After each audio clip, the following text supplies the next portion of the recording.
Alan Rickman is here. He began his career on stage in London. He came to Hollywood to star opposite Bruce Willis in Die Hard with that film, and most recently with Harry Potter and the Sorcerer's Stone. He has redefined the bad guy, the villain. The New Republic once said his villains have exposed a comic side on the edge of menace. He is currently playing Elliot Chase in Private Lives on Broadway. The production just won the Tony Award for Best Revival of a Play. It is Rickman's first leading role in a comedy. Here is a look at that performance. It's an awfully bad reflection on our characters. We ought to be absolutely tortured with conscience. We are! Every now and then. Not nearly enough. We sent Victor and Sybil a nice note from wherever it was. What more do they want? You're even more ruthless than I am. I don't believe in crying over my bridge before I've eaten it. Very sensible. Personally, I feel grateful for a miraculous escape. I know now I should never have been happy with Victor. I was a fool ever to consider it. You did a little more than consider it. Well, you can't talk. I wonder whether they've met each other, or whether they've been suffering alone. Oh dear, don't let's go on about it. It really does make one feel rather awful. I suppose one or other or both of them will turn up here eventually. Bound to. It won't be very nice, will it? Perfectly horrible. Do you realise that we're living in sin? Not according to the Catholics. The Catholics don't recognise divorce. We're as married as ever we were.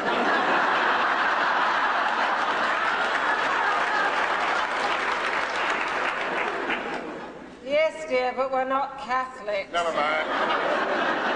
It's nice to think they'd sort of back us up. I am pleased to have him at this table for the first time. Welcome.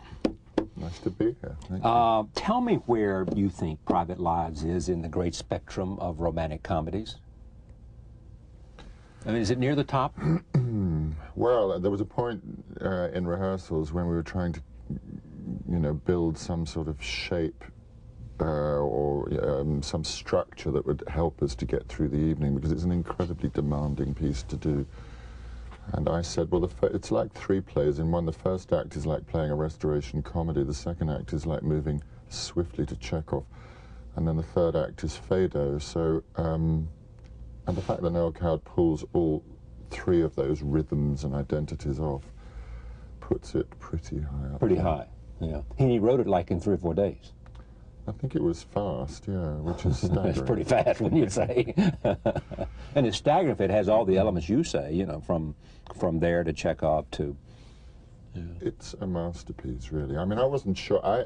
We all came to it very innocently.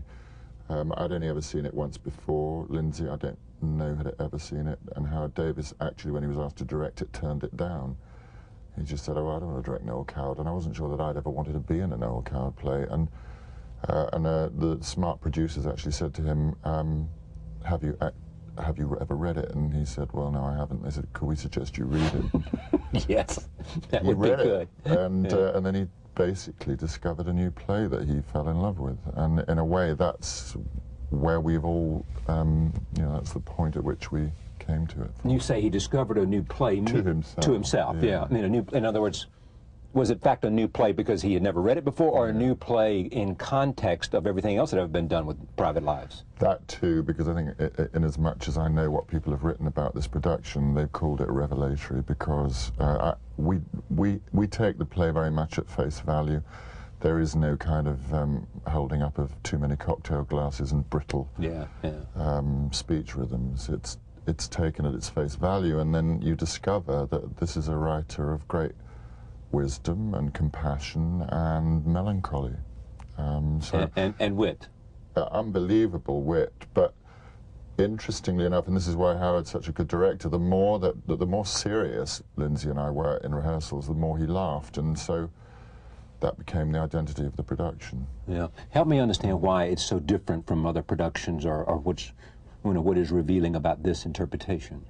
Well, I hope that in this production you care about Amanda and Elliot.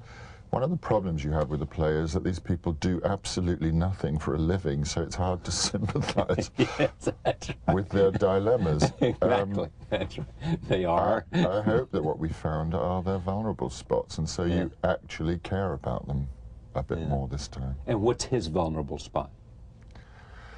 Well, as she says, that she always knows what he's thinking, and so she's always 3 steps ahead of him, and that's incredibly frustrating. And it's a joy as a grown man to play another grown man who's actually about 11 years old. Yeah. So you're playing a little boy. Why is that a joy? It's very releasing. Oh, yeah. Because you can be so you can find the child in yourself in order to play the child in him. Yeah, and to discover that the child in yourself has never really gone away and is only sitting there waiting to be relocated. Maybe one of the worst things about maturation is that we kill the child within us so much. Don't you? In terms of hope, in terms of everything, in terms of optimism, in terms of, I mean, life wears too many people down.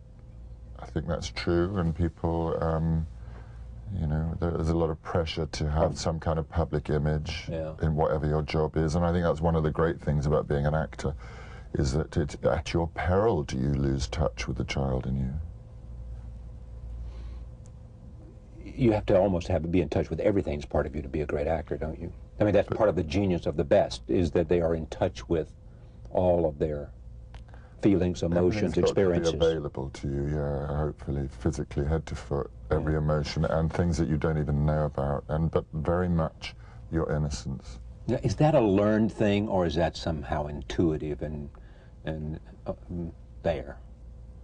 I think it's both. It's like, it's learned in the sense that I'm a great believer in training for actors, and so, you know, when you go to drama school, if you're fortunate enough to have great teachers, and I was, there's a painful process where they take you apart before putting you back together again, and I was very nervous about training because I thought, oh, it's just a sausage factory and they'll turn me out like everybody else, but that's not it. They actually, the acquisition of something called technique is really something that's there to serve your imagination and to get rid of your bad habits, which get in the way of making your own unique imaginative response to a text connect to an audience. I find this fascinating, and I know that some will say that to talk about process is boring, and understanding craft is boring too. Not for me. 2 things about it. Number one is that I always thought it'd be great for most of us who love theater, film, performance, to have some understanding, more understanding than we do, of the actor's craft, you know, in terms of what it means and how difficult. Then you can appreciate it more. Like most things, the more you appreciate them, the more you enjoy them, I think. On the other hand, I don't know whether you want to place yourself there. I mean, you have any thoughts on that? Whether you want to place yourself, you know, within the actor's skin in terms of technique, and you're just simply better off letting it wash over you. It's very difficult for me as an actor to go to the theatre and let go as a member of an audience, because I know what's happening, or often not happening. But the lesser of them. Yeah. So in many ways what I'm interested in is the innocence of the response and the handing over. You know, I think actors are and should be the servants of the writer. You know, we're a channel, and our job is to be the most efficient channel between a piece of writing and an audience, so that there is this thing called a shared experience, and there's the actors, there's the audience, and the players in the middle, or the story, and it's about telling a story. And what's the joy of this production of Private Lives is feeling the audience starting out at the beginning of the evening as, yeah, here we are on Broadway, and the laughter is sort of sophisticated in its tone and appreciative of Noel Coward. As the evening goes on, it becomes more animal. You can feel the laughter coming from more about instinct. And about men and women, and you can feel the laughter being connected to elbows being dug into the ribs of the person next to them. As a reflection of whatever their experience is. Exactly. Personal experience.